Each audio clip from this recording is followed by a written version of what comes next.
पवित्र बाइबल की अद्भुत घटनाओं में हम आज बात करेंगे वर्तमान समय में मध्य पूर्व में स्थित इस्राएल देश की।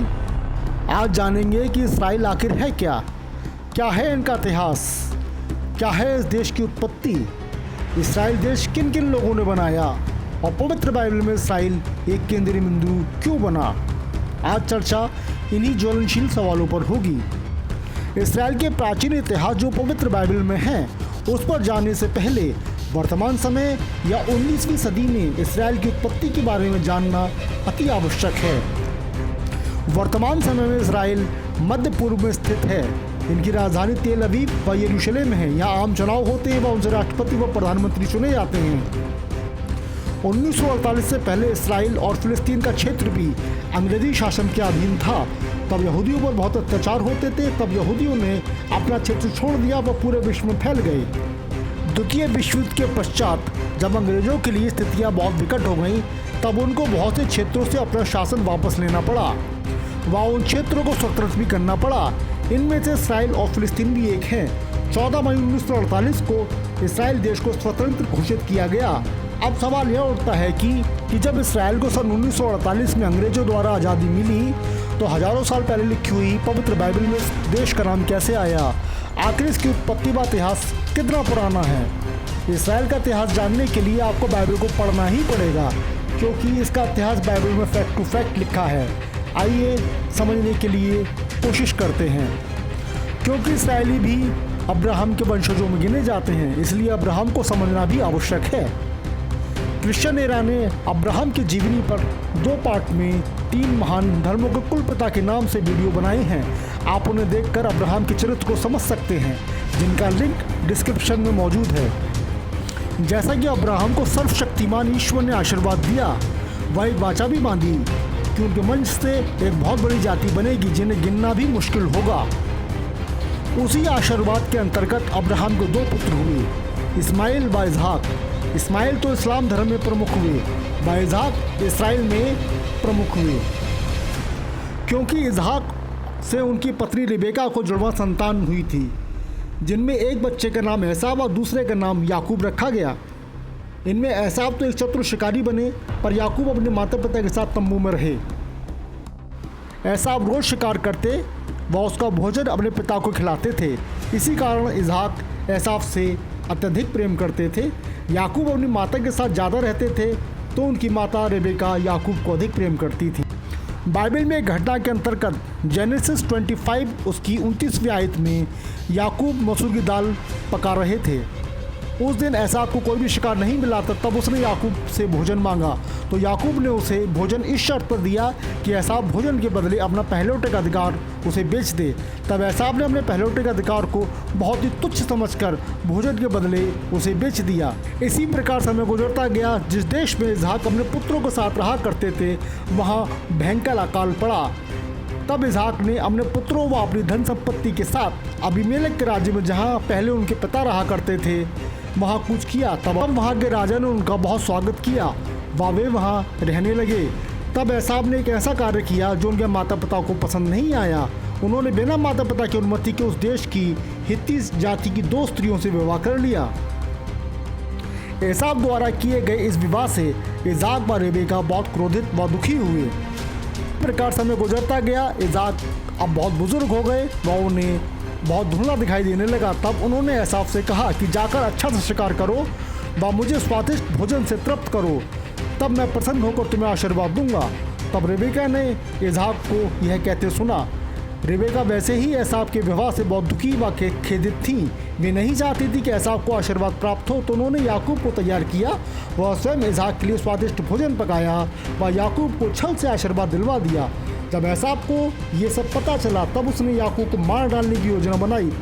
तब रेबेका ने याकूब के प्राण बचाते हुए उसे उसके मामा लाबान के घर उसे इस आज्ञा के साथ भेज दिया कि वहाँ जाकर वह उनकी किसी पुत्री से विवाह कर ले।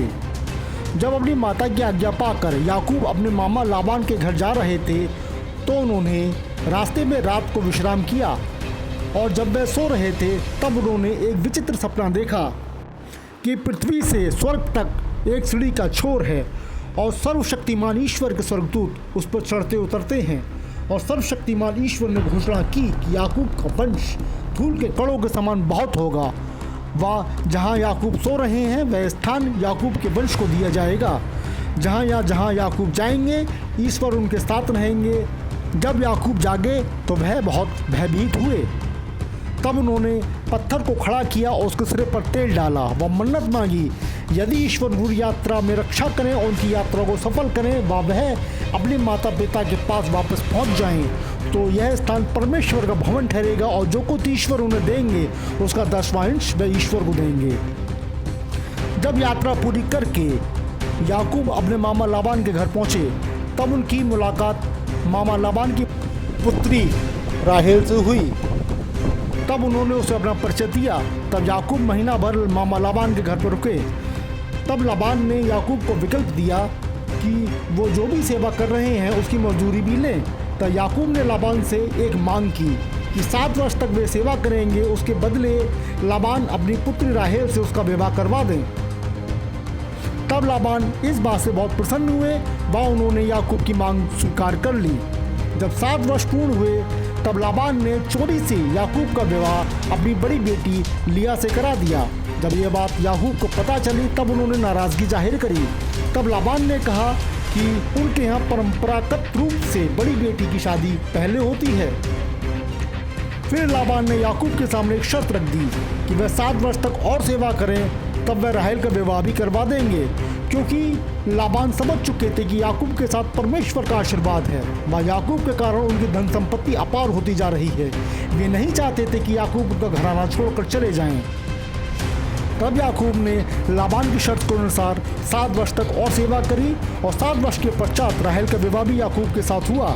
साथ में याकूब को लिया की दासी जिल्पा व राहेल की दासी बिल्हा को भी दिया गया। काफी समय पश्चात याकूब ने लाबान से आज्ञा मांगी कि वह अपने माता पिता के घर वापस जाना चाहते हैं। तब लाबान ने उसे कुछ संपत्ति देने की इच्छा जताई। तो याकूब ने विकल्प दिया कि जो चित्ती वाली भेड़ बकरियां होंगी वे याकूब की होंगी, जो एक रंग की होंगी वे लाबान की होंगी। फिर याकूब कुछ समय तक वहाँ रहे। तब भेड़ बकरियों के रंग के आधार पर याकूब के पास अपार धन संपत्ति हो गई। तब लाबान के पुत्रों ने याकूब से बैर रखा।